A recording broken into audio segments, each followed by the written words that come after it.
Dave, are there any other storylines across the SEC that intrigue you during the months of March and April as we go through the spring? I think the big one recently that riles up Tennessee fans would probably be Nick Saban once again has a problem with pace of play, and that's exactly what Tennessee does. And Nick Saban has an issue with the permanent opponents being Auburn, LSU, Tennessee. Well, I mean, if you know anything about SEC tradition, what other three could you pick for Alabama? So the pace of play thing in particular is interesting to me because Nick Saban is a guy that adopted the up-tempo pace of play with former Tennessee coach Lane Kiffin as his offensive coordinator, and now wants to go back to a little bit more physical style that he's seen Kirby Smart have success in that and beat him at it. So I would say that's the one thing that certainly gets our listeners and readers riled up at Off the Hook Sports. And I think they got a pretty good point now. I mean, Nick Saban adopted that method, and now he's going away from it, and he's complaining about it, and because of safety of the players or some other issue that he might have. But I think at the end of the day, he just doesn't like it. I posted a video and I led with the Nick Saban statement about the schedule and said almost exactly what you said in regards to I don't know that there's a program in the country that I could more easily name their three permanent opponents than Alabama and who they should be. Yeah, I mean, if you go back to people my age or older, they would point to LSU. And you go back to almost anybody they know anywhere in the nation, third Saturday in October is Tennessee, Alabama. And then, of course, in state, you can't not have Auburn. You're right. I mean, Tennessee's is a hot mess of who their rivals are because everybody thinks that Tennessee's a rival and Tennessee kind of thinks that way. So we could have a long argument over whether I think it's Alabama, Georgia, Florida, but Okay. Kentucky would jump in there. Vanderbilt's in state.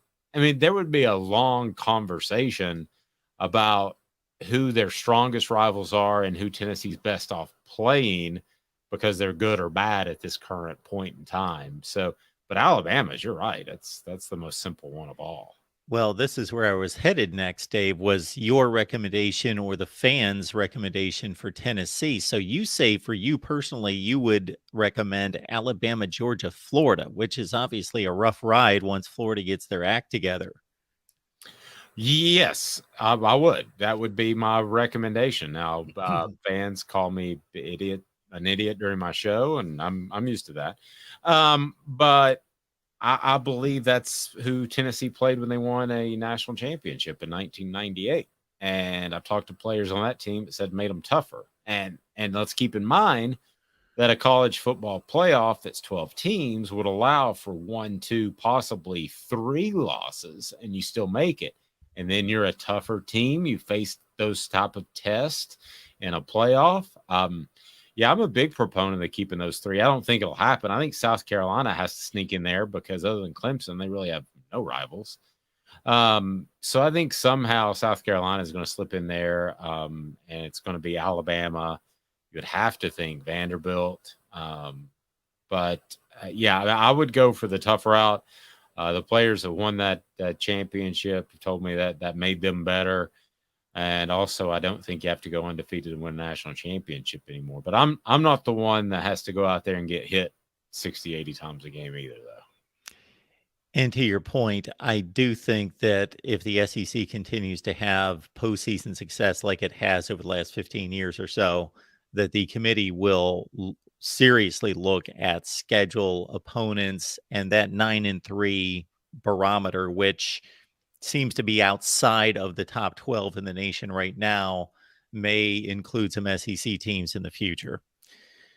Yes, and I think it will, and I think they'll try to limit that. But I think you could see years where 4 SEC teams have a real argument. I think the bare minimum is going to be 3, quite frankly. And I know they're not going by the AP poll, but if you look at the AP poll, typically a 9-3 team is in there at around the 12 or 11 or even 10 spot. So I think the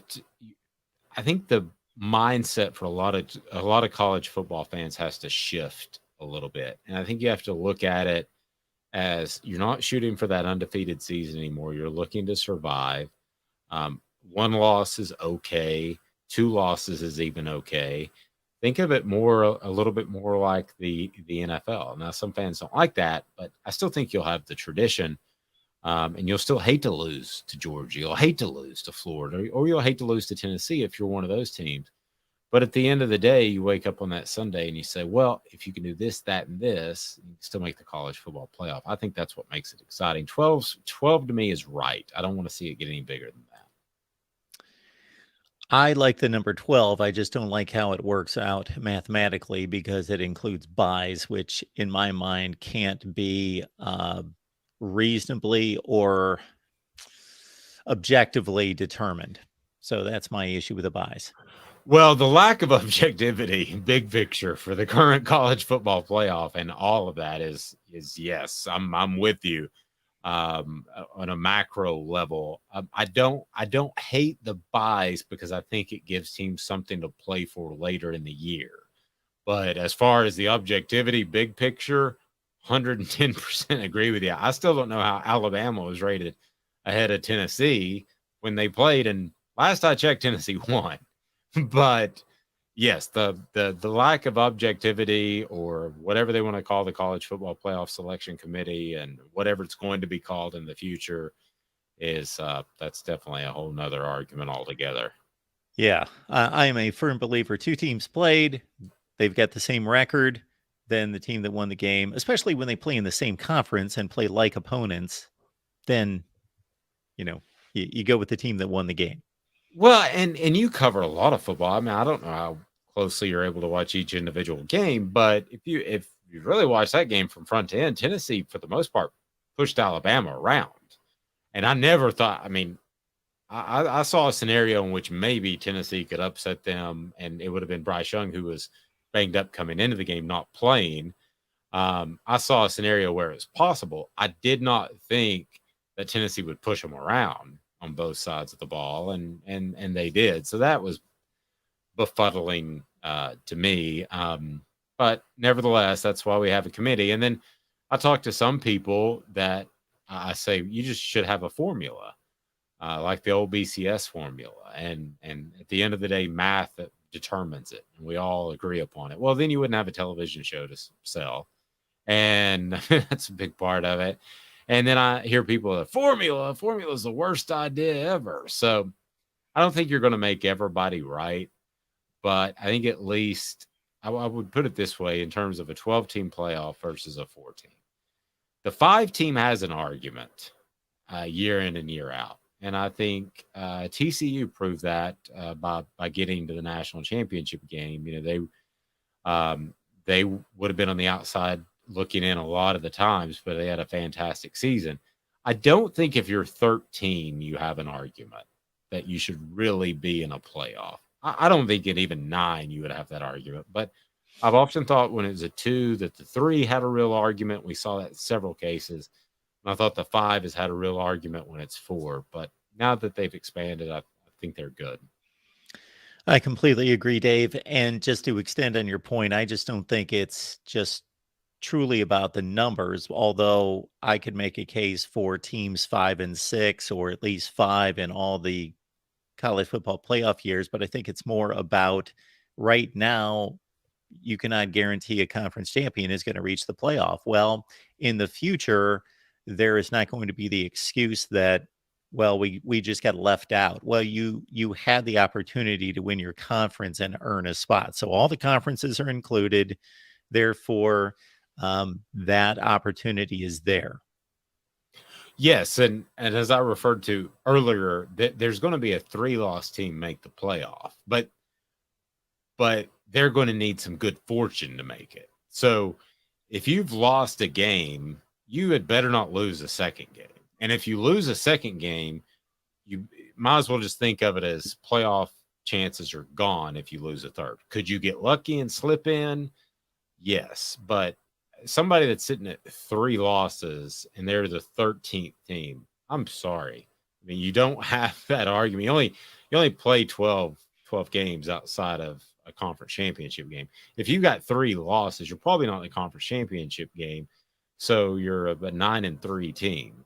I don't know about you, but that doesn't sound like a playoff team to me. Yeah, I completely agree. The kind of cases we're talking about in the current system is 2018.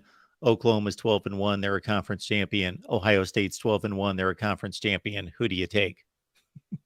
Those kind of Right. situations. One's 4, one's 5, and at least by my estimations, I thought it was unfair to Ohio State to be left out. But if they would have been taken, I would have said this is unfair to Oklahoma to be left out. So there was a no-win situation there.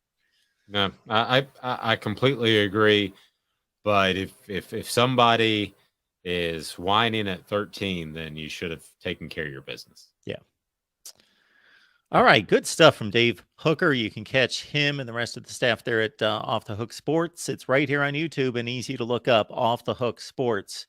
Dave, great conversation. We appreciate you stopping by. Anytime. Keep up the great work. I appreciate it.